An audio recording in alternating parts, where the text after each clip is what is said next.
Namaskar. Myself, Dr.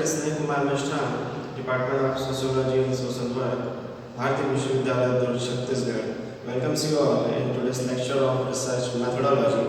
Today we will discuss on this topic of sampling. We will discuss in this topic of sampling, how we use sampling method in social researches.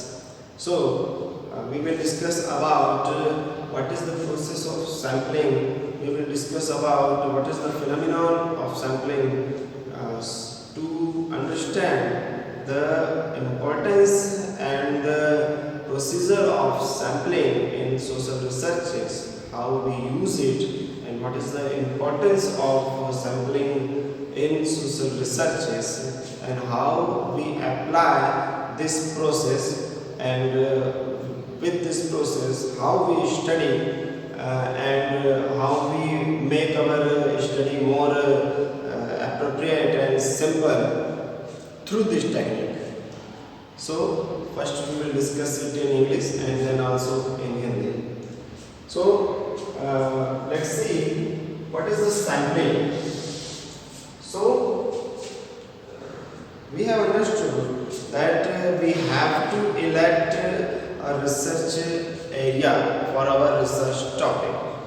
In whichever field, in whichever topic, in whichever social unit, in whichever social problem we are trying to study, we are trying to have a social research for that topic, we have to elect first relevant research area from which we can study the phenomenon more consistently, more appropriately. So we have to choose a research area. We know that. We have already discussed about it many times. So we can say that research area is like a universe for our research topic. Okay. I have pointed here a few points to understand this phenomenon. We can say the research area of my topic is universe for our research topic. It is universe. And the people, because in social researches we have to collect the data and we have to analyze not only the geographical area in which we are calling the research area, but only the geographical area is not the research area, but the people who are living in that area,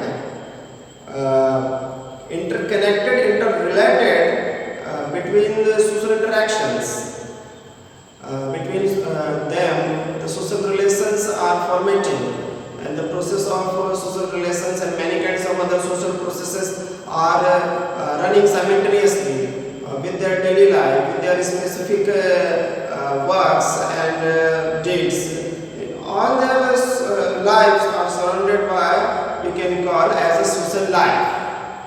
So individual life is not just individual life, it is also part of social life. And in individual's life, the society is there, the social relations are there, the many kinds of social processes and social interactions are there. So we can say the social life is a accumulation of many kinds of individuals' life, many people's individual lives. We can say that, and it is true about every society. So what we are saying that our individual life is a part of a social life of our society. Without society, we cannot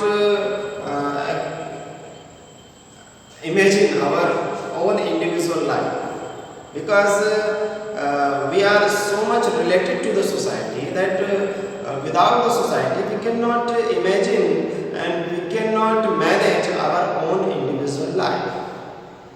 Without society, human is just like an animal, and maybe the animal can survive, but human cannot survive without the society. It is very difficult. There are some exceptional cases in societies. The persons which are living in forest, maybe for some reason they are left by society or some animal like wolf or this kind of animals have put the baby and go into the forest, and with them the person is growing up, and there are some cases like this, and he is among one of them. He is a part of their group, their animal group. There are some cases, very rare cases, but there are some cases. But we cannot call that person a human being, because he is just like animal. His whole life and his whole scenario is of animal. So, which animals have brought up him or her, his whole life and his whole psychology and his whole activities and his whole pattern is like an animal in which he or she is brought up. So, apart of these exceptional cases, we cannot think that human can survive without society. Society is must for human survival. For making a human being a human, individual, society is the decisive factor. Without the society, there can be no humanity. There can be no human beings. There can be no individual life. There can be no achievements. There can be no knowledge. There can be no growth, progress, security, comfort, serenity. Nothing. Without the society, the man is nothing. It is actuality. It is truth. We have to accept it. So, the social structure is depending on individual soldiers, and individual's life is also depending on the social structure. It is vice versa. We know that. So, whichsoever the topic we are having to study any part of society for our social research, we have to decide a research area. So, our research area with the peoples which are concerned with our research topic is called the universe.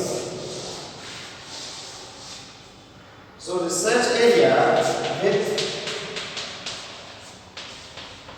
concerned people. Concerned people means concerned people which are related to our topic, which can be our respondents, potential respondents.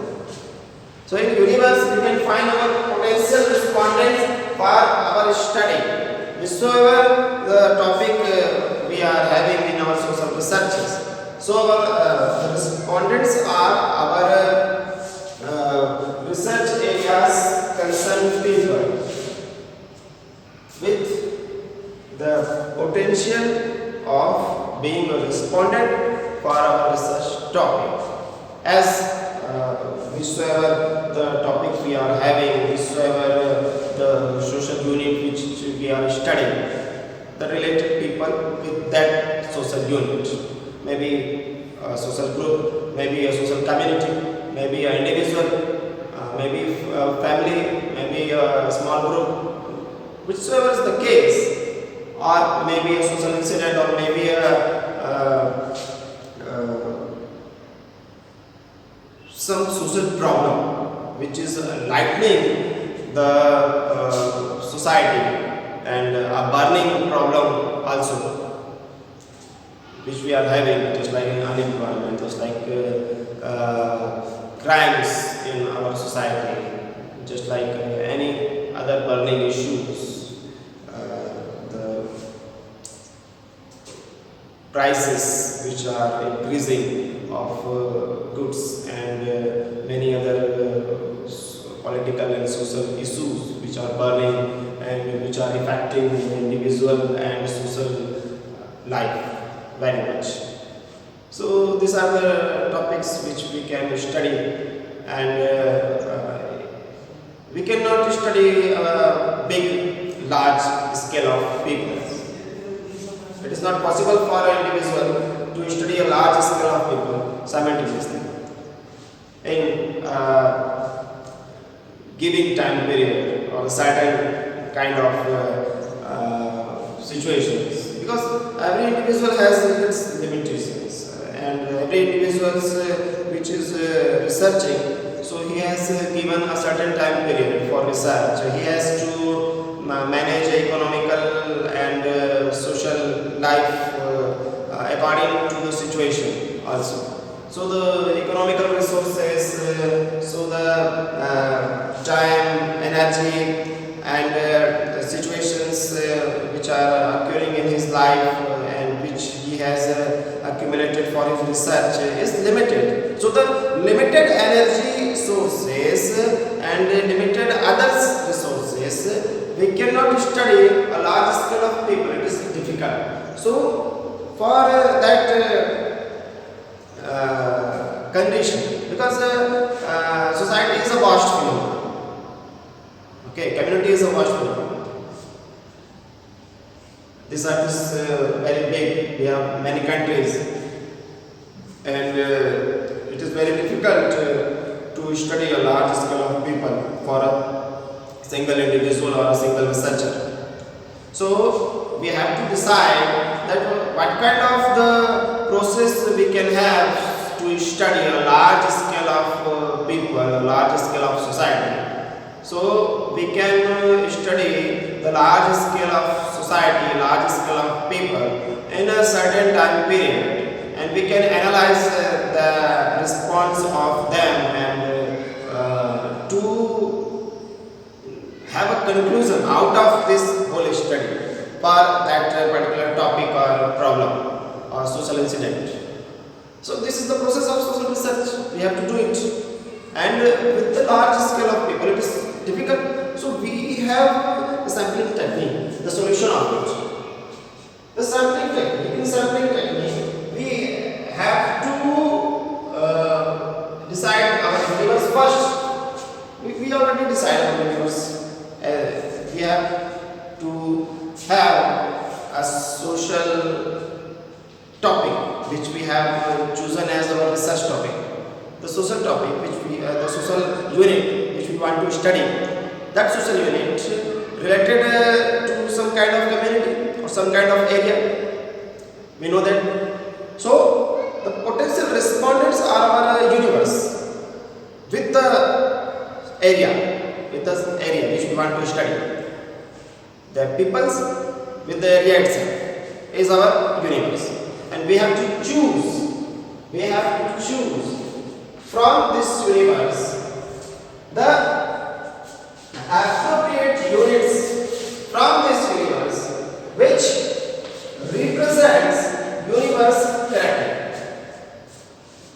So we have to elect few peoples from that area which represents the universe correctly.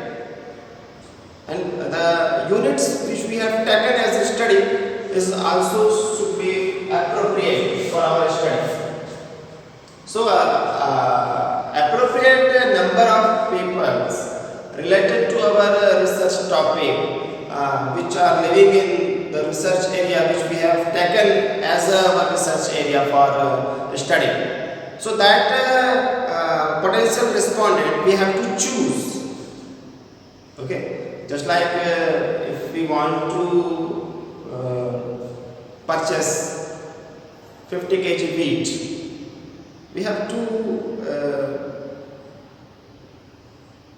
select a few grain we have analyzed few grain and we will purchase the whole 50 kg lot. By observing that few grains of wheat,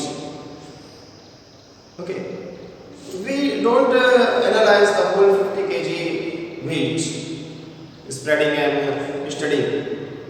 We do not perform this process.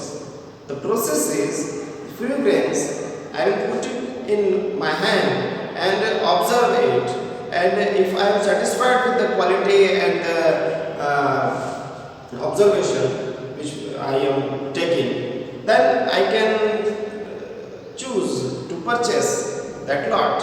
Or I am not satisfying, so I may go ahead for another kind of wheat quality, or if then I cannot satisfied, then I have to move on and on to my satisfaction level.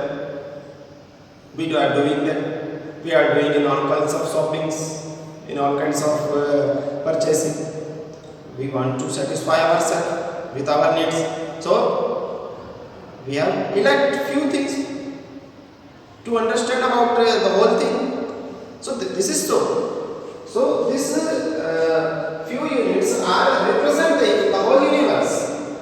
The few grains of wheat are representing the whole lot of the wheat which we want to purchase.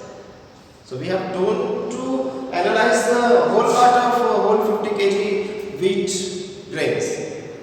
We just analyze the few grains of wheat and we can purchase the lot which may concern with those few grains of wheat, and we take it home and start using it.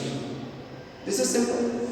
So this is the process of sampling which we are using in all kinds of purchasing and all kinds of shoppings.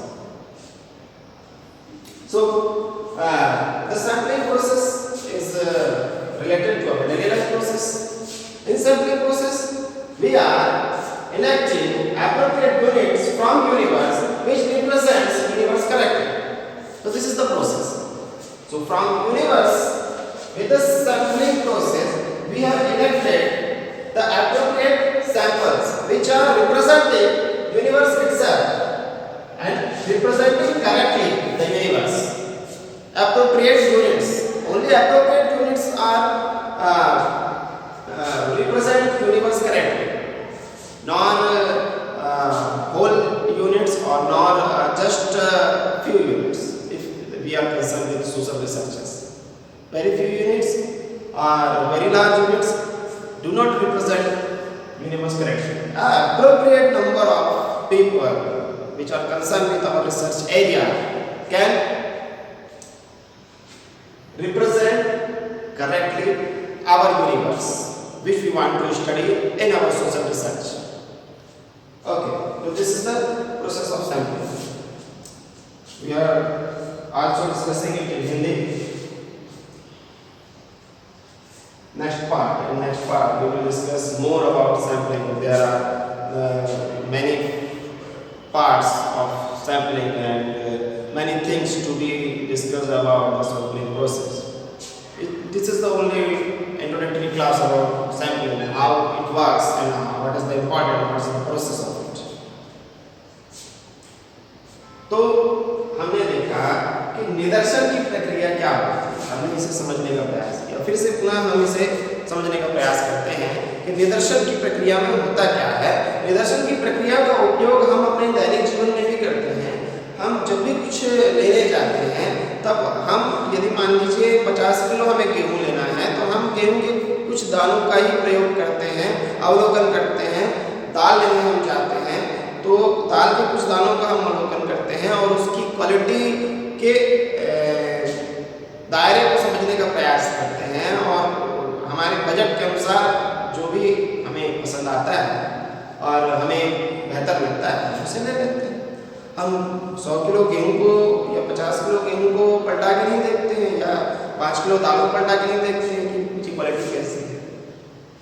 कुछ दाने और उसका अवलोकन और बात समाप्त हो जाती है और हम परचेसिंग कर लेते हैं। किसी भी चीज़ में हम ऐसे ही करते हैं। हम घर के लिए कुछ खरीद रहे हैं, कुछ मटेरियल्स खरीद रहे हैं, किसी भी प्रकार का, पूरा का पूरा हम देखने की आवश्यकता नहीं, उसमें से कुछ सैंपल हम लेते हैं। तो this is the process of sampling. ये निदर्शन की प्रक्रिया है। निदर्शन की प्रक्रिया के द्वारा निदर्श या प्रतिदर्श चुने जाते हैं। तो जिस भी सामाजिक अनुसंधान को हम करना चाह रहे हैं, उस अध्ययन के लिए हमने जो रिसर्च एरिया, जो अध्ययन क्षेत्र निर्धारित किया है, उस अध्ययन क्षेत्र से संबंधित लोग जो हमारे संभावित उत्तरदाता हो सकते हैं, उन संभावित उत्तरदाताओं में से उचित इकाइयों का चयन जो समग्र का उचित प्रतिनिधित्व करेगा। समग्र में से एक साधारण सी परिभाषा है, इसे याद रखिएगा। समग्र में से उचित इकाइयों का चयन जो समग्र का उचित प्रतिनिधित्व करे, ये प्रक्रिया है सैंपलिंग की, निदर्शन की। और इस प्रक्रिया द्वारा हमें प्राप्त होते हैं निदर्श या प्रतिदर्श, जिन्हें हम अंग्रेजी में सैंपल कहते हैं, है ना। तो समग्र में से उचित इकाइयों का चयन जो समग्र का उचित प्रतिनिधित्व करे, इस प्रक्रिया को कहते हैं निदर्शन। और इस प्रक्रिया द्वारा प्राप्त जो इकाइयां होती हैं, उन्हें कहते हैं निदर्श या प्रतिदर्श। और उन्हीं के द्वारा हम उन्हीं का अध्ययन करते हुए, उन्हीं के द्वारा हम कलेक्ट किए हुए डाटा के आधार पर डाटा एनालिसिस करते हैं और निष्कर्ष तक पहुंचते हैं। मतलब हमने 100 लोगों का अध्ययन करके 500 लोगों के बारे में निर्णय लिया। 100 लोगों के अध्ययन के आधार पर जो 500 लोगों से जुड़े हुए, 500 लोगों का ग्रुप है, 500 लोगों में से हम 500 लोगों का अध्ययन करना कठिन पा रहे हैं। हमारे संज्ञानुसार, हमारी क्षमता अनुसार, हमारे रिसोर्सेस के अनुसार, उपलब्ध संसाधनों के अनुसार, तो 500 में से 100 लोगों को छांट देते हैं। हाँ, वो तभी संभव है जब 500 लोग लगभग समान प्रकृति के, उनकी क्लास समान है, मतलब उनका वर्ग समान है, उनकी परिस्थिति लगभग समान है, उसी में से तो हम छांट सकते हैं। समान में से ही छांट सकते हैं, असमान में से तो नहीं छांट सकते। असमान में से तो प्रतिनिधित्व हो ही नहीं पाएगा, समान में से ही प्रतिनिधित्व हो सकता है। तो वो जो प्रतिनिधित्व हमें प्राप्त होगा, जिनका हम अध्ययन करके वो 500 लोगों के बारे में रिजल्ट देंगे, एजम्पशन देंगे, निष्कर्ष निकालेंगे, सामाजिक शोध को अंजाम देंगे, तो वो छांटे गए लोग हमारे निदर्श या प्रतिदर्श। और ये प्रक्रिया निदर्शन या प्रतिदर्शन की प्रक्रिया कहलाती है। जब भी हमें अध्ययन करना होता है ऐसे लोगों का जो बहुत बड़े क्षेत्र में फैले हुए, तो हमको इस प्रक्रिया का इस्तेमाल करना ही होता है, हमको ये प्रक्रिया अपनानी ही होती है, जिसे हम निदर्शन की प्रक्रिया कह रहे हैं। तो ये एक इंट्रो था, प्रक्रिया की समझ थी कि निदर्शन की प्रक्रिया कैसी होती है, इसकी उपयोगिता क्या है और इसकी आवश्यकता कैसे पड़ती है और कैसे हम इस प्रक्रिया को अंजाम देते हैं और ये क्यों आवश्यक है। इन कुछ प्रश्नों के उत्तर हमने जानने और कुछ अवधारणाओं को स्पष्ट करने का प्रयास किया जो निदर्शन से संबंधित थे। अगली कक्षा में